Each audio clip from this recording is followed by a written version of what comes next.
Good morning, ladies and gentlemen. This is Harry Muppet. Welcome back to another Starcraft 2 Daily Masters, continuing on with some more awesome games, and we're right up the end of WCS America, Premier League round of 32.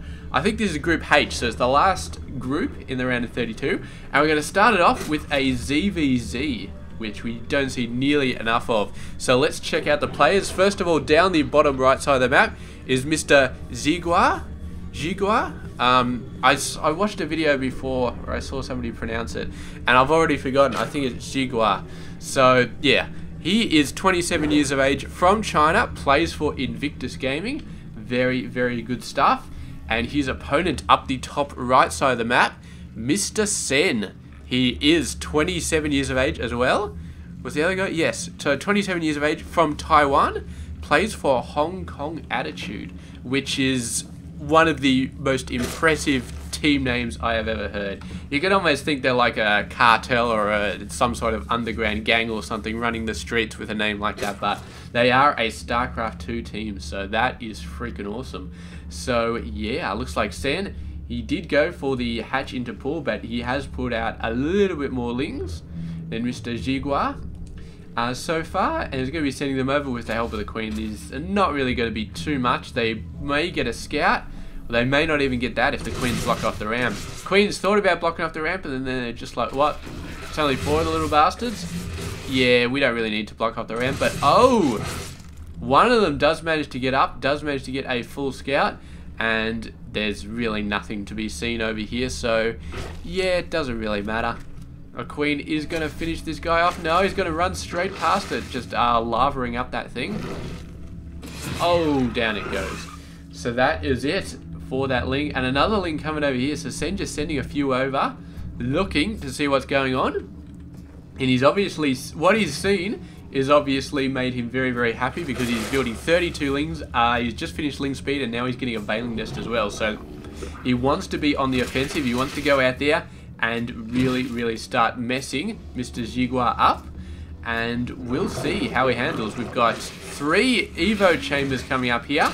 We've got a Queen as well, and we've got a Spine Crawler. So this is going to be an excellent, excellent defense right here. The Ling is taking a crap load of damage. The Evo chamber is going to hold everything off. This thing's starting to get low, but as soon as the Spine Crawler comes up, the Lings do back away. Actually counter that one on the back, and another one back there. There is a little bit of a gap there, but the Lings are blocking it up. So yes, very, very nice. Maybe if you get some Bailings in here and tries to Bailing bust one of the Evo chambers, but these guys do have a fair bit of health, so you're going to need quite a few Bailings to get in there.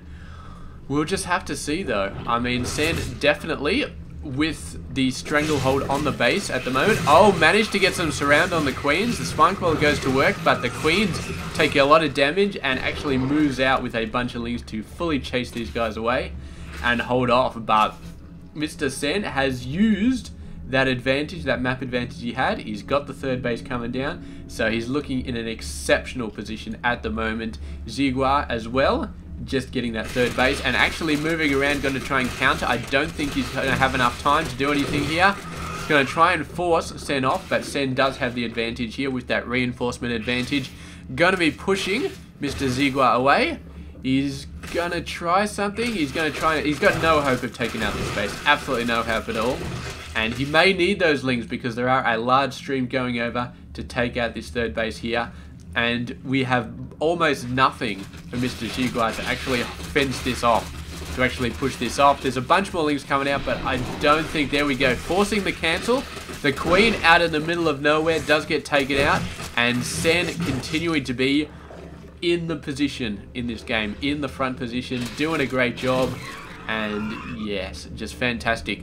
We do have roaches coming out for XiGua, but Sen not too far behind on his own roaches as well. We'll see if XiGua can actually pull something out with this early roach play, because he's got the roaches now. By the time the roaches get over to Sen's base though, then he may not have roaches. Well, he may not be the only person who has roaches, let's just say. Sen may definitely have roaches by then. Although he's got a roach warrant, he's not building any roaches at the moment. He's feeling pretty confident about his Lings still at the moment. Well, we can see we've got some forces slipping past. Not a lot, And we'll see, they're just killing workers. They're not there for the hatchery. And here we go. Sen somehow managing to slip by everybody and does destroy it. There was not even a cancel there. That was just a straight up destruction. And the Lings are going in here, but we do have some roaches out on the map. So no chance that this is really going to be taken out with just that many Lings. There is a decent amount of roaches coming out from Mr. XiGua though. Moving out quite a bit. He's got 20 over 10. But it doesn't really matter as long as Sen continues to build roaches, because XiGua may be 10 roaches up, but those roaches take a long time to move across the map. So yeah, the reinforcement advantage of course coming into play and will favour Sen quite heavily, even though Mr. XiGua does have more roaches at this present moment. Ooh, I thought I heard a bailing. Did I hear a bailing? No, these guys crapping all over the place. That's what that noise is. So yeah, very, very interesting. Looks like XiGua is slightly ahead on the upgrades. He's just starting level 2. Sen just finishing level 1, jumped straight into level 2. And yeah, income wise, they're both pretty much even. XiGua a little bit ahead, but yeah, needs to get that third base up and going, because he's not ahead on the actual income, he's just ahead on the workers. So very, very interesting. Yeah, the workers are transitioning, so that would be why that gap is happening there. Ling's running around, going to run straight into a crap ton of roaches. No way in that way. But Sen may have, you know, he may have succeeded in putting XiGua on a defensive mindset, because that's what I'm starting to see here. We've seen a couple of times the Lings have gone over there. They haven't really done a lot. So XiGua may be happy just to get his third base up, just to sort of macro up, get a ton of roaches, get his upgrades up, and just sort of sit back and relax. And the thing is, if he does that, which it looks like he is doing, is 35 over 28, so he is pushing nice and hard. But if he does that, if he sort of lets Sen have map control, then Sen can start to do some creative stuff, like taking a fourth base over here out of sight, where XiGua is not going to be expecting him to take it. That's the sort of thing he can very, very easily do. That's the sort of thing that XiGua is going to be very, very hard pressed to counter, because it's all the way over there.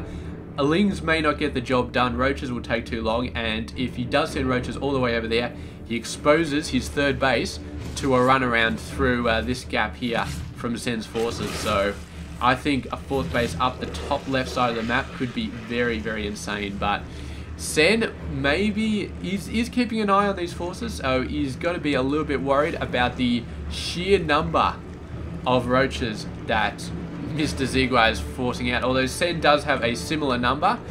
And XiGua is actually going to time it out beautifully. He's going to have 1 armor and level 2 weapons as he comes in. Sen is a hair's breadth from having level 2 weapons, but he doesn't have it right now, and that's when the attack is taking place. So XiGua with a nice advantage in terms of the upgrades. And oh my, what the freaking hell happened there? Did level 2 just get cancelled and restarted for Sen? I swear to God that it did. Did we lose an Evo chamber? I don't think so. Not unless he built his Evo chamber out here, which was just a silly, silly, silly mistake. Oh, it's just an update problem. It's an update problem with the layout. But, oh, you know what it was?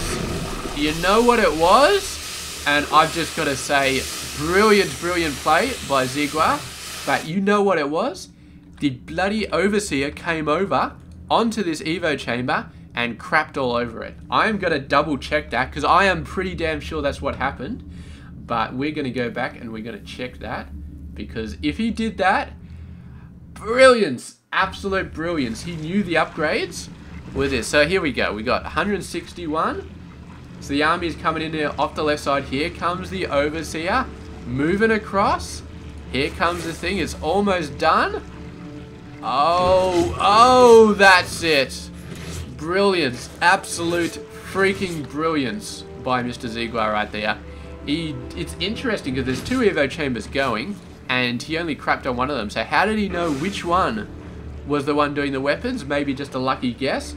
But, oh man, that screwed Sen over so badly. If he could have got level 2 in the nick of time, maybe he could have done something here. Maybe he could have pushed these guys off, but with 2-1 versus 1-0, just XiGua just Totally creamed it right there. Absolutely creamed it. So that's it. Fantastic, fantastic job by Mr. XiGua there. Beautiful play. I cannot say enough good things about that Overseer play on the EV chamber. It is genius. Absolute genius. Alright, it's done. Beautiful game. Beautiful game. Thank you very much for watching this game. And I will catch you guys tomorrow with another one. Stay tuned.